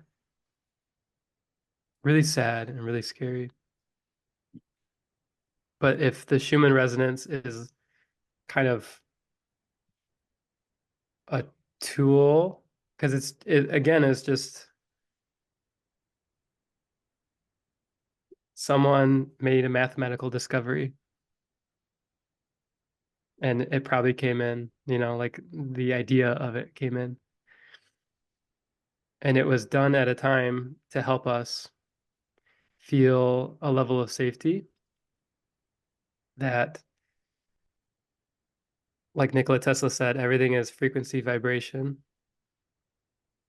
And if everything's frequency vibration and we're existing on this planet that has its own frequency vibration, that we're moving toward the slowing down and this, like, you could imagine like 7.8 hertz just holding us. And the warmth of that frequency that just has our back. And not until we touched on 15 did I realize, because I have this fear narrative that I would cling to, like technology is advancing way too fast. It's going to get out of control. We're in trouble. Most people are blind to it. They're not going to be able to realize what's happened until they've said yes to too many things and they can't go back. Mm. And then, like in reading this, I'm like, it doesn't matter. Much like you said, there's only one choice. It's just like this Just got chills. this mind fuck of existence that we're in, thinking that we're here doing it. Like I'm doing it. No, you're not. No, I'm not. It is being done, and we're a part of it. Oh, that literally buzzed my entire field. And that has such a magnetic quality. Speaking of magnetism, the gift of magnetism makes a person physically glow with life force, literally making them appear larger than life. Yeah. Uh, I read a long time ago, years ago, and I don't know why this was related to just women, but to me, soul doesn't have a gender, nor has it's just the energy combined together. So it's non-binary. So if a woman feels unsafe in whatever form or environment that she's in, and there's like this like contraction, it said, just go in the nature, find the piece of earth and lay your front body onto it so your heart can actually resonate with the same frequency of the heart of the earth. And as you were asking and saying, I never trusted the universe that has my back. Here's the story that came up. The earth holds you so tight with the gravity. If she didn't have you or me or us, we would float out in the space. hmm. And to me, it's like, wow, you have me more than I think you do. You hold me so strongly and you're always there. Always there. You don't let me go till I process what I need to process. You tell me exactly when I need to bloom. Exactly. when I need to sleep, exactly when I need to wake up. Hmm. You tell me everything, and I never thank you for it. Hmm. But you are taking care of me entire time, and you take me in the end gladly. What? Yeah. It's like, wow. No human can do this. No. But Earth does, and she's part of the big, big, big cosmos. And she's very keeping us very safe. Yeah. And one of the buzzwords in like the healing community is like holding space. But it's interesting if we think about the Earth and the other planets and the sun, like there's there's plenty of space and it's always being held. I think it escapes us, or we try to find a closer solution because we it seems, I guess it goes back to that inability to trust the universe itself, like the bigger thing. But if we do, then it doesn't have to be space held by another human being because it's already there, all the space we need. Yeah. Yeah. And if Earth has resonance, and we are here, not on Saturn, that probably has a different resonance. We're Hmm. here for a reason. I mean, you got to land right here out of this massive space and cosmos, right here. And the fact that she's so welcoming is like mind blowing. She can easily say, Yeah. "Plop me out of it because I don't resonate with her," right? So it's like the amount of space that she can hold with all the resonance, and who knows what's our frequency on a daily basis, meaning Bluetooth and whatever, EMS and energetic fields and what the nukes and all the different things that we. What happened? Just just speaking on frequency and emission of Yeah. technology, we're in it, but the bigger force is, the planet, like even having fear about um any of those things, 5G, whatever it is. It's like it's nothing for the earth. It's nothing for if the sun needs to, take something out, it will. So Yeah. So good. Okay. Okay. So real quick, to see heaven in a wildflower, William Blake. Did you read that part? of the The real gift. Oh. mhm. The real beauty of the 15th gift, however, lies in its acceptance of ordinariness. To experience Mm, life through this gift is, in the words of William Blake, to see heaven in a wildflower. It is to mm, view the whole holographic vista of life as complete, exactly as it appears before you. mm.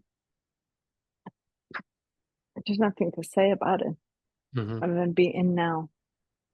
What you got in front of you. I had this experience as a child and as a teenager where I think it was through the dullness of school, where I would just like lay my head on my desk and look at the ceiling tiles, and like they were the ceiling tiles that had like all the little holes in them. And I was like, I'm gonna count them.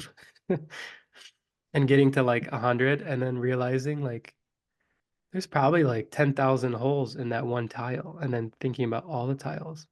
And then it just kind of from there like blossomed out another layer, thinking about the people that made the tiles or the factory that it came from, and then blossoming out like the materials that created them. And then all of a sudden I'm like having this spiritual experience just staring at, like ceiling tiles, or I was staring at my desk and looking at like the little things in there.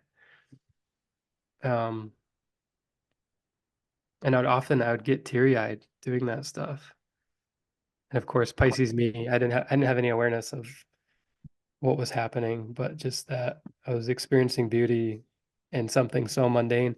And I would tell my dad about it specifically, and he's like, he would say something like, "You're really deep," and then kind of carry on. I'm like, "Yeah, carry on as well." But it's such a gift. Like I'm so grateful that I had such a boring childhood that I could have those experiences. Mm. I wonder, did you tear up because you were experiencing the expansion through your imagination? Hmm.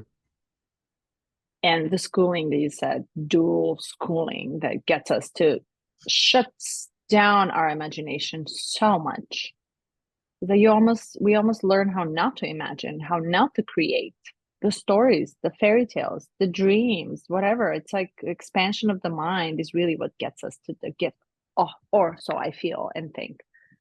The freedom to explore out there and create Yeah. the stories. Yeah, And it feels a and then the other side of it was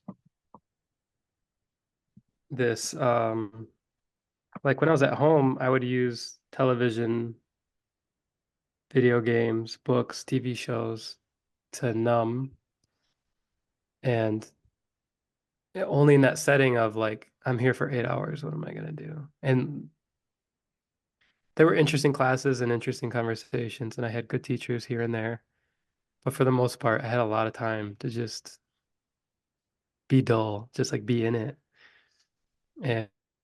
And it was such a departure from, because we could say like sci-fi TV shows are very imaginative and they expand our awareness of what's possible, but it was qualitatively different experience than just staring at like a grain of sand, because it's something that's like real and I'm embodied and there's nothing else. It was just like a portal. you, your uniqueness. And that sense of it is like so, like you said, qualitative, right? So it's like there's a quality to it. Mhm. As I said this, I felt the thing You felt it? because I was like, "Zzz, oh wow, you're right." But I touched this part rather than this part. Okay, I don't know. I'll play with it. I've only seen it done and tried it. I'm like, this is interesting. And much like you said when you were in the workshop and you knew, like you had this knowing, I think that's what that is, but you're getting like this is just a tool. Ah, Yeah. yeah. Whew. Okay. We ready to move to CD fluorescence? Hmm. Wow. I'm always speechless in the beginning of CDs. Always. I have to recall what I read because it doesn't stay. It almost feels like it doesn't really stay there. It's not meant to stay in the brain. It's meant to just be touched and let go. Hmm. Yeah, I welcome you to read whatever you want to kind of reintroduce it. Oh, okay. Yeah. And I think we touched on this like earlier too. It's fluorescence at the CD level cannot be chased, hurried, or enforced. It is a state that occurs to humans sporadically, meaning that no one can predict it if or when it will occur to a particular person. One thing alone is certain: we humans recognize it when it occurs in another. I absolutely love the randomness and chaos of this. Chaos meaning there's no order in this whatsoever. There's no timeline that this occurs. There's no amount of work that you can do to get to this level. You will never get there if you're forcing it, if you're planning for it, if you're targeting it. Forget about it. It almost is gifted to you just because. Not because you're special, not because you're enlightened, as we all think it's a final destination. It's not a destination. The universe just gifts this to you when it does, when it wants, the amount of it, that it wants, and for the time being that it wants. That's it. Okay. So in a way, Love it. Love it's it. not a Love it. field that you can tap into. It's a field that's tapping into you. Yeah. Yeah. You can invite as many guardian angels and invoke all these witchy ancestry and all the different things we're all doing, thinking and believing we're so special, but yet nothing comes close to this.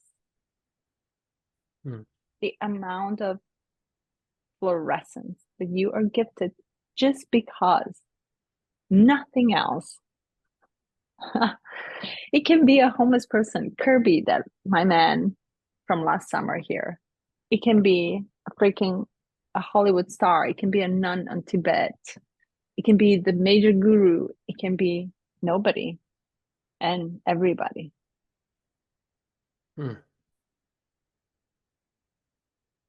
I love it. I love the randomness of it. I love how it doesn't choose. It doesn't specialize. It doesn't really make you feel more or less. It doesn't, it doesn't favorize. Imagine if we lived in the universe that has favorites. I would give up, like, totally. It should never, favorites should never even be. Right? So it's like, I don't want to be living in the space where someone gets to be chosen over me just because they did more work or whatever. Did 17 ayahuasca trips or something, and I did none. So I loved it. I loved it so much. Do you think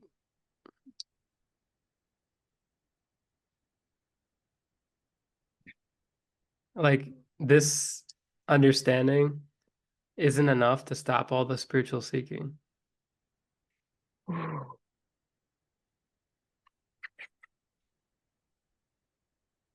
Is it because is it because we don't trust,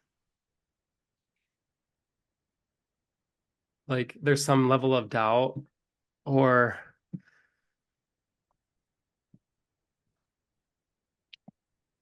like the spiritual high achiever? It feels like they have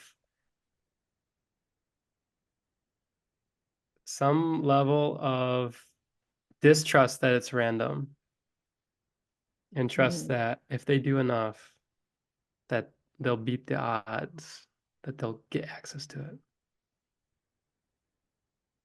But there's just that sounds like you're operating from here. You're all pre-planning this life that you can't really plan. Yeah. Right. So the spiritual awakening or whatever. So to coin the term that took like so much power in just these two words of spiritually being enlightened or spiritually being awakened. I'm not laughing at it, but I don't think we have enough language to support any other way of understanding it. So everybody falls into the same category.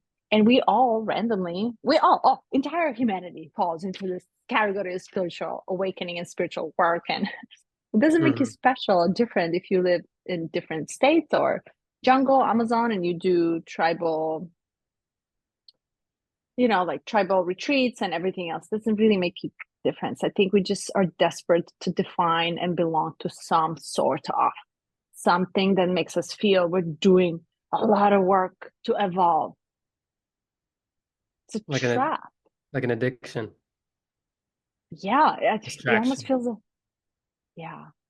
like it's a trap that makes you better than the other. It's a trap that religion makes sounds that we are the ones to be saved, not you guys.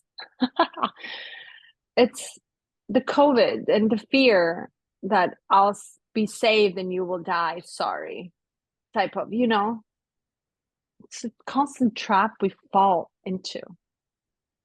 because we don't trust anything other than just the story. Well, it's interesting, like Buddhist masters, I think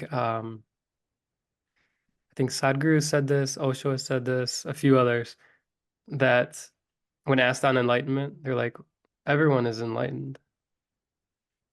And then people are like, oh, I can't wait to get to that state when I can see that everyone's enlightened. And they're like, no,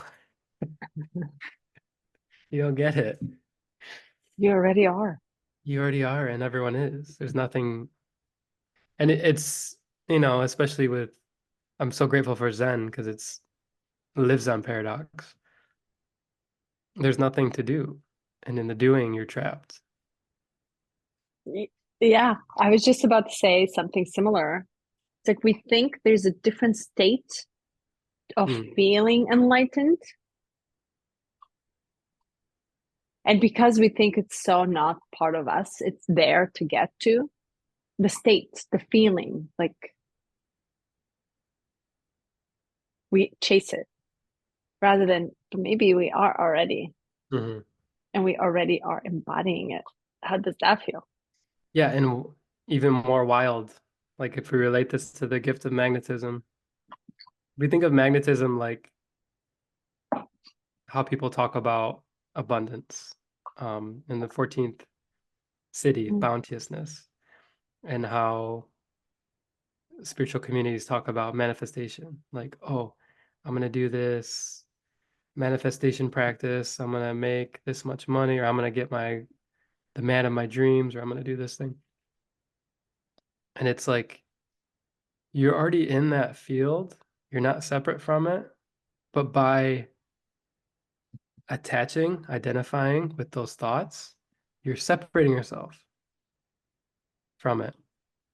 So ironically, because some people claim that those things are successful, but maybe the practice is good, but the method is trapping you.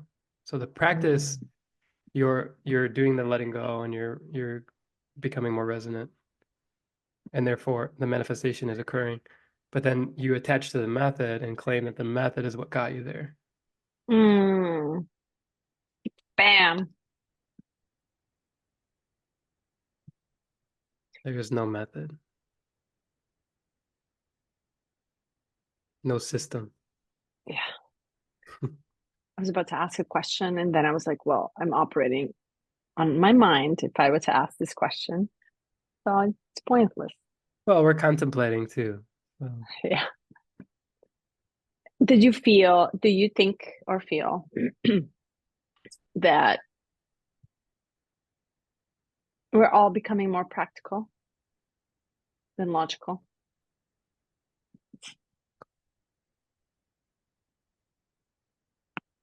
Help me frame it in the sense of the whole of humanity. Yes. Like, do you see people like slowly detaching from the logical states and what makes sense and conscious, right? Rather than and tapping into a practicality of it, practicing the unfamiliarity, the unconscious states, like which is that differentiation between, but mind is getting too much. I kind of want to feel the other side of it, the opposite of it, which is that stillness, maybe bouncing off like looking at it as a mirror and going literally the opposite, like turning around and going the opposite way. I find this very in me in my life. I find this very more and more potent in my life as I am detaching from the way logically the logistics of life that don't bother me, like bother me less and less, but rather than I'm like, oh, I'm actually want to practice to experience this in a different way, which is very uncomfortable, unknown, imaginative, desirable. It's like I feel all these things are growing in me that my mind cannot even think of it. Think of it because it's so busy and this. Do you feel the collective is also going through the same? Yeah, I believe so. And I think there was a term used in 2020 or 2021. It was like post-truth. Do you remember hearing that? Mm-mm. I don't remember in what context it was used, but it was like we're entering the era of like post-truth, meaning because of how polls can be manipulated to say whatever they want, how information can be skewed to look a certain way, like truth is relative now and not Yeah. absolute. And if you think about like the 70s or 80s, just as an example, if a poll was put out of like the majority of Americans believe it was like, wow, that is it. That's the truth. There's no questioning it. Yeah. And it maybe aligns with that. But also, I think you're talking more about the personal experience and Mm. and maybe too, as we open our hearts collectively, we have less need to identify and label. And just that Mm. alone moves us away from the logical side. Yeah. Like lately, I've noticed more and more phenomenon occurring. Just like, Mm. what was that sound alone in my house? Or why did this thing occur specifically at this time? Or like Carly and I are chatting and we're having a deep talk and we hit on a certain topic and then a white owl flies into our field of view and over our heads. And it's like the desire to attach those things and like kind of like, oh, here comes an owl, let me capture it, let me like record it and post it, or even writing it down and like becoming sentimental about it. I think that kind of is fading as well. I think as our culture, as our species moves into like everything must be recorded and posted because maybe I might get famous. I think we're kind of like burning that candle to its end, and we're gonna get to this point of like, I think I'll go to the beach today and just leave my phone at home. Or like, wouldn't that be, I think it's So happening, good. but wouldn't that be a beautiful experience to So see good. to see that happen and unfold?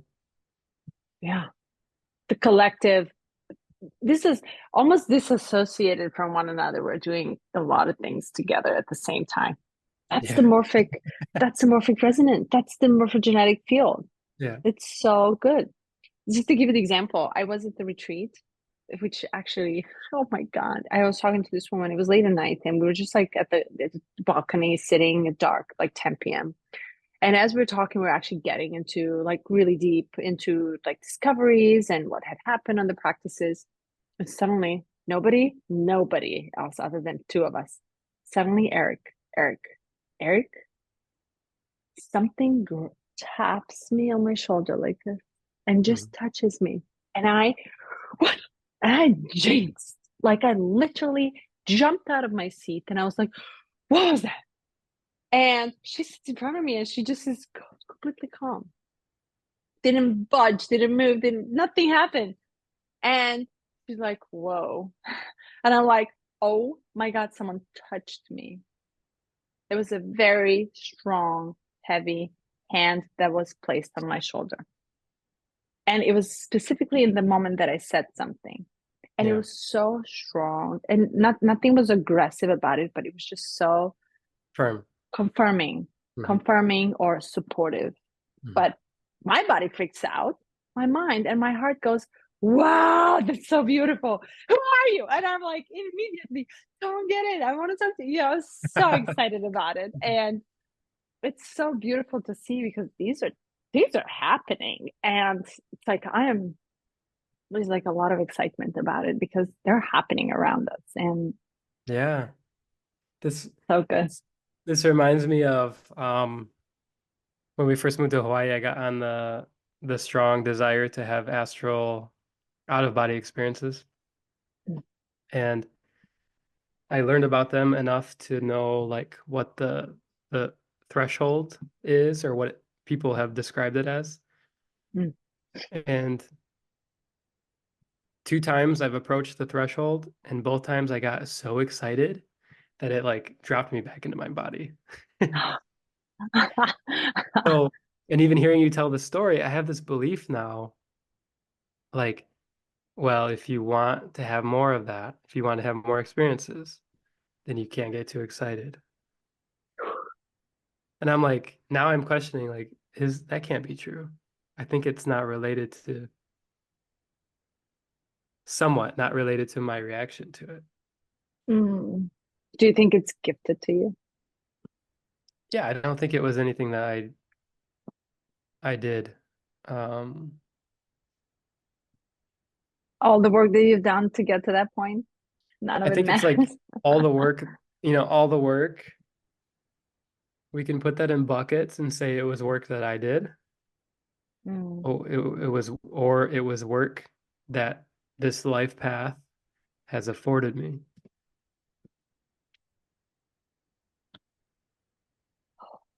So in a way, I think we get these hints, these little experiences of what's possible while we're doing something to point us not toward the hand that touched you, but toward the conversation and the experience. Right. And not to point me into the astral, but to point me to, do you see how excited you are? You're chasing another thing.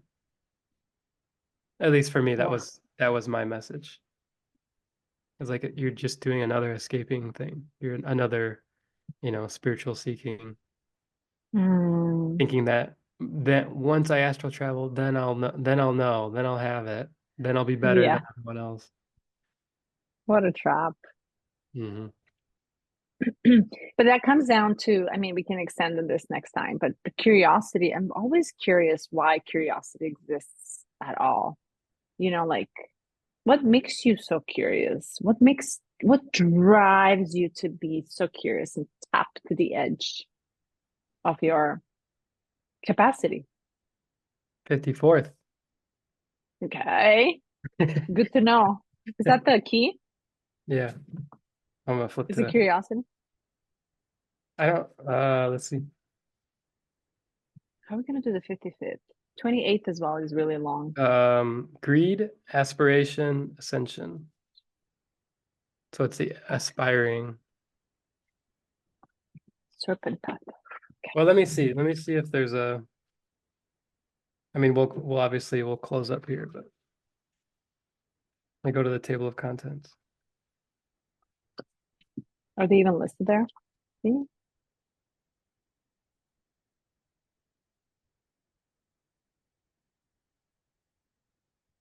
Idealism? No. What are we saying? Oh, curiosity? You have it? No. Oh.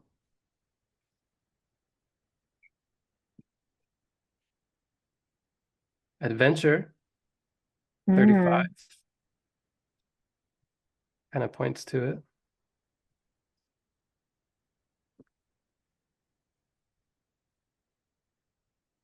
Can't There's so wait to go many. through all of I know, these. I'm reading Oh it. my I'm like, holy cow. God. Oh my God. I'm like aroused for good. Um, Expansion, aspiration.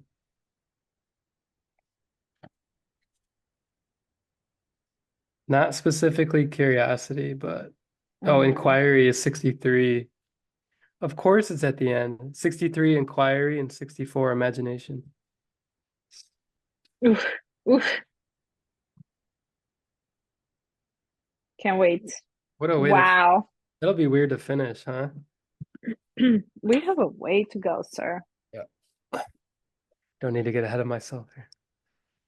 Okay. Well, does this feel complete? Yeah, thank you so much. Thank you. I mean, this is so good.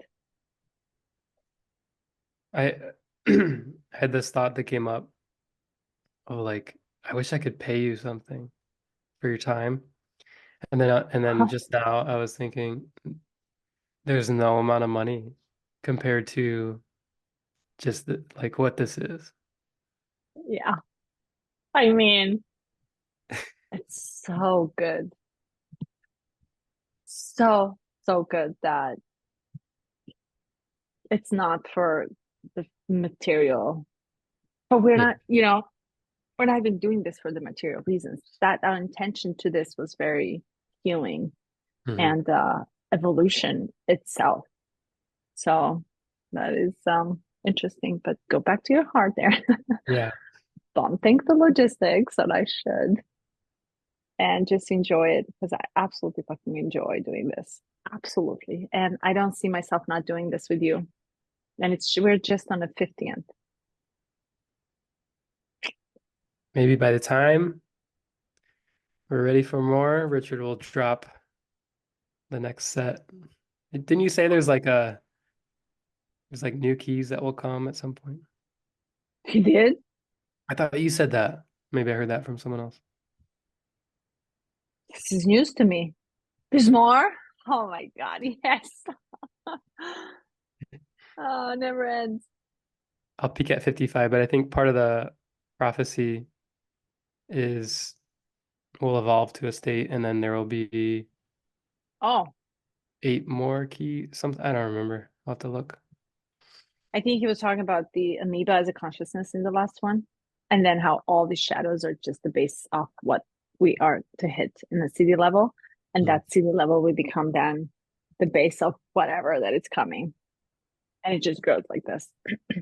But I just have a last thought. I think we need to dedicate much longer time when we hit 28th. I think it's also long, and the 55th. There's so much to say. If not, then do part one and part two of it. It's a lot to say on it. Yeah. Yeah. I think 33, 33 and 55. 28th, maybe, right? Maybe Okay. 28 too. There's a couple long Look. ones. Okay. In the meantime, hugs for you and your family and Carly and your kids, and lots of love, man. Lots of love. Love you. Talk soon.